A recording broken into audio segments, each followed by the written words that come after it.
if you want to go do an activity like kayaking or outdoors back in the States, it's pretty easy. It's pretty easy. Right. But if you want to do it here in Japan, you're not sure maybe what the rules are, where to get the equipment, where you can and can't go. Correct. And MWR is a really good resource for things like that.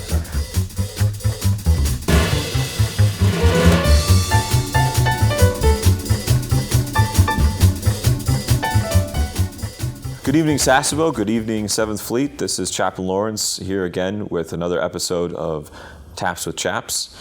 This is our 5th episode, and today we want to continue our theme, our discussion on resiliency. And we have a really important player in the resiliency discussion with us today. I want to welcome to the show Scott Pulohowich, who's the director of MWR here in Sasebo. MWR, in and of itself, the name there, it's got morale in there. So obviously it's a key component in resiliency of sailors, of families, of our force as a whole. So tell us a little bit about yourself. Tell us a little bit about MWR. Well, my background is I have a degree in hotel restaurant management. I worked in several hotel chains for a number of years after I got out of college. And then a college professor mentioned that I'd always had a fascination with Japan. And he mentioned at the time that the military was civilianizing a lot of their club management positions, and that they had bases all around the world, and that might be a great opportunity to get to Japan. So on a fluke, I sent my resume to the Pentagon of all places because I had no idea who to contact. And I was contacted by the Army and the Navy that at the time both had management training programs for their clubs. And that kind of got me started in the Navy club system. And I worked my way up managing different clubs around the world, and finally made it to Japan. And I've been here off and on for about 26 years or so. So I've worked in Atsugi, I've worked in Yokosuka, and I've worked in Sasebo. So you know the area. I know the area pretty well. Yeah, good. So tell us a little bit about what MWR is. What does it do, and what's its mission? Well, MWR, again, is Morale, Welfare, Recreation. We're comprised of a lot of different facilities and programs, everything from child care, which again basically is from infant all the way up to teenager. We have, of course, fitness, we have the clubs, theaters, all kinds of recreational opportunities such as the Liberty program, the outdoor recreation program, auto hobby, wood hobby, the library, I'm sure I'm missing a lot, ITT, but we cover a wide range of programs and activities, and it's designed that way to hopefully, meet as much of the needs and as much of the interests as we can of the community that we serve. So, I mean, we do our best to offer a wide range of activities to hopefully help people deal with the resiliency by giving them a lot of different activities to choose from. How would you define resiliency?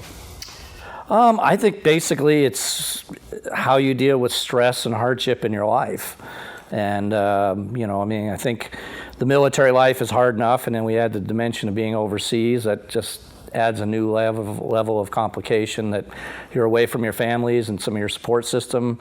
You're in a foreign country where you don't speak the language, you don't read the language, so everything just becomes that much harder, that much more difficult. So I think that's why OCONUS, MWR just has a much bigger role to play in people's lives than we do necessarily stateside, where there is the comfort of the same type of activities are offered off base. There's a language familiarity, there's a support of family. So I think, overseas we just have just that much more important part of the role to play in helping people deal with the challenges. Yeah, I agree 100%. I mean, if you want to go do an activity like kayaking or outdoors back in the States, it's pretty easy. It's pretty easy. Right. But if you want to do it here in Japan, you're not sure maybe what the rules are, where to get the equipment, where you can and can't go. Correct. And MWR is a really good resource for things like that. Sure. What do you see as maybe some of the resiliency issues, struggles, problems, challenges that we have, both in Sasebo, but with your experience, throughout Japan? I think, again, the separation from family is obviously a big one. I think again, it just the language and the culture differences make it a little more challenging to meet people off base and meet people outside of the base structure. I think those are probably two of the biggest things that we try to deal with. I mean, that's why, we have the Liberty program in particular to help the young sailors. We get them off the base. We do activities in the center as well where they can meet people outside of maybe their division or command, but also to get them off the base to take away some of the mystique and some of the mystique of being off the base and some of the just the challenges that come with that. And usually there's somebody there that can act as a translator or that has familiarity, been to that area several times, and that can be there to kind of guide them through and let them see that it isn't quite as difficult as maybe we make it out to be in our minds. That there are a fair amount of Japanese that speak reasonable English that can help us deal with those challenges, and that again, I think once you've done something once, the challenges of repeating it I think are much greatly reduced. Do you see any differences with, for instance, like single sailors, young sailors versus married sailors or families or dependents in terms of how MWR interacts with them and assists them? Well, I mean, I think the sailors, I think they really rely on the Liberty program. There's obviously a lot of digital media and things the way they get their information. I think, the older, more established families, usually those are more of the print media and things like that. So the way that we communicate with them is a little differently. And then the services that we offer. I mean, the families tend to like trips to different locations than necessarily the sailors do. Certainly the sailors take a lot of advantage of the outdoor rec program, vis-a-vis kayaking and things like that, which may not appeal to people that have young children maybe. So again, I think it's just the wide variety of activities that we offer to hopefully appeal to people's different sensibilities maybe. Sure. I know one of the really big challenges that we have faced as a force and here in Japan has been with COVID-19 and how that has changed the discussion and really kind of the resiliency issue across the board and how we deal with that added stressor of all the things that you said, being overseas, being away from your support systems, and now being highly restricted from some of the places you can go, some of the things that you can do. But one of the great advantages of MWR is it can help with that. Sure. And so maybe could you talk a little bit about what has MWR done with the COVID-19 situation? How's that affected MWR? Sure. What's the picture look like now? Well, it's certainly been challenging for us. Obviously, it's a brand new situation, and we're kind of feeling our way along just like everybody else. I know one of the biggest things we've done is try to offer more activities and things on the installation, tried to do more things through digital media. We've run a lot of classes and fitness. We can't do the group exercise classes, so we've got some of our fitness professionals doing classes online so that people can at least do those from home. And again, just really trying to get creative. I mean, the library, they've put together a lot of activity kits that people can pick up, and then again, they can follow along at home through the digital media, Facebook and things like that we've been posting things on. We've tried to do a lot more activities outside. We introduced the beer garden, which unfortunately the weather hasn't cooperated very much with us on. But we just recently offered the 4th of July celebration, much scaled down from what we typically did, but at least it gave people an opportunity to come out. CNIC worked with a band that put on a special performance for us that we were able to record and we were actually to be able to play it a day ahead of the United States. We've done a lot of gear rental and worked with a lot of the sailors to do self-guided tours, so they can come into ITT or outdoor recreation and get directions to the trailheads. They can get directions to different activities that are authorized. that maybe we would have done with a tour guide, but now they're going to have to branch out on their own a little bit more. And as I said, originally we're just trying to do a little bit more on base, trying to do more activities in the clubs when we can, and we just reintroduced some new menu items at the clubs to try to offer some variety, because I know that dining on base has got to be getting a little stagnant after a while. So as I said, we're kind of feeling our way along as well, and trying to roll with the changes that come about. Hopefully this will stay as it is for a while, but if it doesn't, we'll have to pull back and figure out some additional options. Adapt and flexibility is kind of the name of the game right That's now. right. But one of the things that we're just about to come into with July is PCSs. We have a lot of people who have been waiting to PCS who will be leaving, but probably more importantly for our discussion, a lot of sailors coming from different commands or from back home in the States coming here for the first time maybe. Right. And after they complete their 14-day ROM and after they start getting integrated into the command, I'm Seaman Timmy, I'm a brand new sailor, I want to explore and see Japan, I hear about MWR, where do I go, who do I talk to? Well, I would direct everybody to our Facebook page.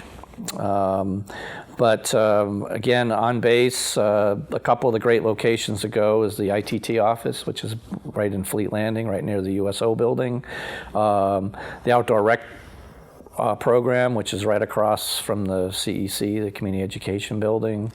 And really any MWR facility, because they can help direct you to other resources. Most of the facilities know of the programs that are being offered in the MWR, throughout MWR, and if they don't, they certainly know who to contact to try to get the sale or the information, and they can certainly help give them better directions to a facility that's closest, depending on what activity they want to do. Sure. I remember when I first came to Japan, I think it was maybe during AOB this was mentioned, but there's an MWR app which I downloaded for my phone, and it's got all the installations and commands so you can select it and you can see what that individual installation is planning. One of the things I used it most frequently for was the movie theater. I wanted to know what movies are playing when, and right. I could just pull up the app and I could see I could see a whole week at a time. Right. And so I found that super helpful for me. That's another great and source so that we have. Especially if you're a young sailor, junior sailor, and you've got a smartphone, just download the MWR app and you can see what's going on at your local command within the region, and that's another great resource. So anything else you want to share with us about MWR? Well, a lot of people don't know that in addition to MWR, we oversee the Navy Gateway Inns and Suites, and we also oversee the galley. So we're actually a lot bigger than just the MWR program itself. So if there's any kind of feedback that they have on any of those programs, we certainly appreciate the feedback. Families that are PCSing in, to let our child development centers know as early as possible so that they can reserve a space. Because again, with transition, not only are we dealing with the new children coming into our facilities, but we're also losing staff members, and so that poses challenges as to how many children we can actually care for at a particular time.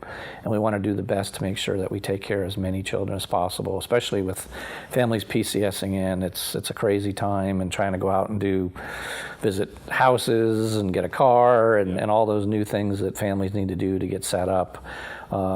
Having a space to put your child for at least a few hours, where maybe to free you up to do that stuff, is always helpful. So please get in touch with our centers and let them know that you're going to be coming in. There's actually a website, militarychildcare.com, they can go to, and they can pick Sasebo and put the information about their child, and that'll actually reserve them a space prior to their arrival, and we'll be able to rack and stack based on the family situation to be able to get them a spot. I think kind of bringing the conversation full circle back to the resiliency issue, that's a really critical piece, is that what degrades our resiliency is when we're worried about all these stressors in life. You know, where am I going to take the kids? Where am I going to put the kids for today while I go do my housing appointment or this or that? Or, you know, how am I going to get out in town and see these things when I don't speak the language? Or, you know, where do I rent this equipment? Or all those things that we can worry about. MWR is there to kind of ease that a little bit, Absolutely. To help out. And that's a great component of our Navy as a force, to have MWR there to assist us with those resiliency stressors. Scott, I just want to say thank you again for coming on and sharing with us a little bit about yourself and what you do and how MWR is just such a critical component to our sailors, our families, and our entire force. So thank you to all of you for watching, and this is Chaplain Lawrence signing off. We'll see you next week with another episode of Taps with Chaps. Take care.